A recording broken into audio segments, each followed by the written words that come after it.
रमेश कुमार किसान, हनुमानगढ़ राजस्थान। लोगों के पास गांव है और यहाँ हम सोशल ऑडिट करने के लिए आए हुए हैं। जैसे आप देख रहे हैं, मैंने अनुमति लेके सर से मृत्यु भोज मैं 2000 से चला रहा हूँ अभियान। कि मृत्यु भोज एक ऐसी परंपरा है कि मरे हुए पे भोजन करते हैं। जैसे पक्षियों में गिद्ध मरे हुए पशु को खाता है और इंसान मरे हुए का खाता है। एक मात्रा का फर्क है और उस कंसेप्ट को कहीं ना कहीं समझने की जरूरत है। आज हमारी प्राथमिकताएं बदल गई हैं।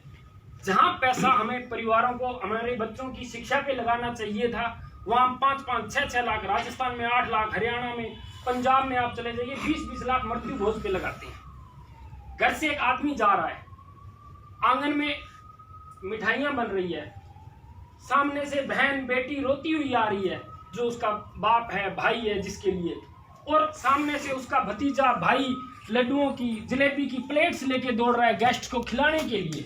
बड़ी विडंबना है। और वही बहन, वही माँ, वही हम रोने के आधे घंटे बाद उसे बड़ी सपेरे जैसी लपलपाती हुई जीभ से स्वाद का आनंद लेते हैं। यहाँ मेरा मानवीय संवेदना के नाते ये जो इस तरह काम कर रहे हैं वह कहीं ना कहीं आज एक कुरीति के रूप में विकराल रूप धारण कर चुकी है। अगर ये पैसा हमारे परिवारों का बचता है, हमारे बच्चों की शिक्षा पे लगता है, तो उस परिवार का, उस घर का उद्धार निश्चित है।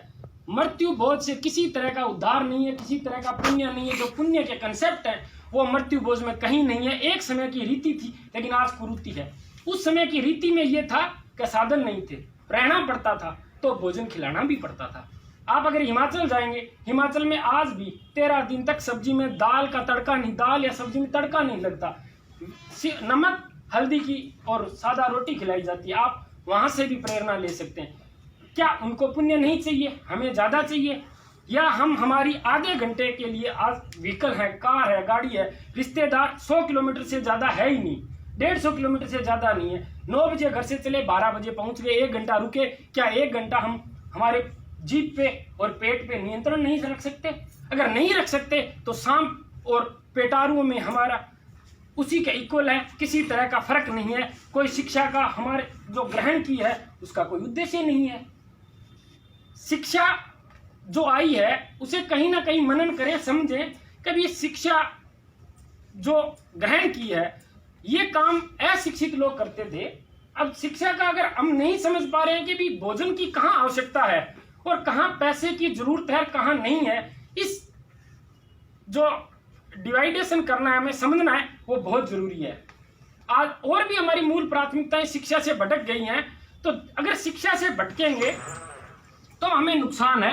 इसलिए मेरा हमेशा यही रहता है कि व्यक्तिगत तौर पे समस्या मृत्यु भोज में छोड़ने में जो सबसे बड़ी समस्या है वो घर, परिवार, रिश्तेदार है। अगर हम 2 भाई हैं, मैंने मृत्यु भोज छोड़ दिया, माँ का, पापा का कहीं देहांत हो गया तो वो तो कहेगा मैं करूंगा। अब मैं कहीं अलग तो बैठने, शोक मनाने जाऊंगा नहीं, तो बड़ी विडंबना होती है, दिक्कत होती है। मैं क्या करूं? इसके लिए 2005 से मैंने शुरू किया कि व्यक्तिगत तौर पे छोड़ना है। अपना संकल्प खुद ले, अपनी जीभ और पेट पे नियंत्रण खुद रखें। अगर घर में हो रहा है, मेरे दादाजी की डेथ हुई थी, घर में हुआ, लेकिन मैंने 12 दिन भोजन ग्रहण नहीं किया। वहां मैं उनके जहां भी बनता था वहां भोजन नहीं करता था। तो ये संकल्प जब ले लेंगे, क्योंकि यहाँ हमारे एक बड़ा कंसेप्ट है कि यार खाया है तो खिलाना पड़ेगा, अगर नहीं खाया है तो नहीं खिलाएंगे। तो कहीं ना कहीं समाज दबाव भी बनाता है। तो जब आप व्यक्तिगत तौर पे किसी का खाओगे ही नहीं तो वो जो दबाव बनाता है, और वो अपने आप कहेंगे यार इसने तो किसी का खाया ही नहीं, अपन इसका क्यों खाएं? कहीं ना कहीं इसको पाप और पुण्य से जोड़ के देखते हैं। इसलिए आप व्यक्तिगत तौर पे छोड़िए, संकल्प लीजिए कि हम आज के बाद मृत्यु भोज का वर्णन नहीं करेंगे। अगर करना ही है तो फिर विवाह की मिठाइयों में और भोज की मिठाइयों में, मृत्यु भोज की मिठाइयों में मेरे को डिफरेंस या टेस्ट अगर चेंज है तो बताइए। इसलिए व्यक्तिगत तौर पे अगर आप कर सकते हैं तो ये कीजिए, अपने आप परिवर्तन आ जाएगा। एक दिन 10 साल 20 साल में जब नहीं खाने वालों की तादाद इतनी हो जाएगी कि बनाने वाले को भोजन रोज फेंकना पड़ेगा, तो किस लिए बनाएगा?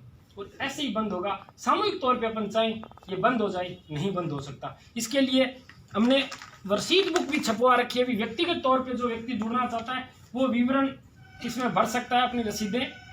तो कार्बन कॉपी हमारे पास रहती है किसी तरह की। तो हम अवेयरनेस के लिए बाद में कभी हमें जरूरत पड़ती है आसपास में अगर आप किसी को अवेयर कर सकते हो तो ठीक है, बाउंड नहीं है, लेकिन इतना जरूर बाउंड है कि अगर आप संकल्प लेते हो तो आज के बाद आप इसके भागीदार नहीं बने। व्यक्तिगत तौर पे घर में परिवार में कोई नहीं मान रहा तो ठीक है, नहीं मनवा पाते, मैं नहीं मनवा पाया, 22 साल में मेरे परिवार, बहुत बड़ा मेरा परिवार है, कुछ लोगों को मनवा पाया हूँ। व्यक्तिगत तौर पे तो मैंने 3500 लोगों को मृत्यु को छुड़वा दिया एक एक करके। तो अगर आप जुड़ना चाहे तो आप इससे जुड़ सकते हैं। बहुत बहुत धन्यवाद, आपने मुझे बोलने का समय दिया। Thank you sir.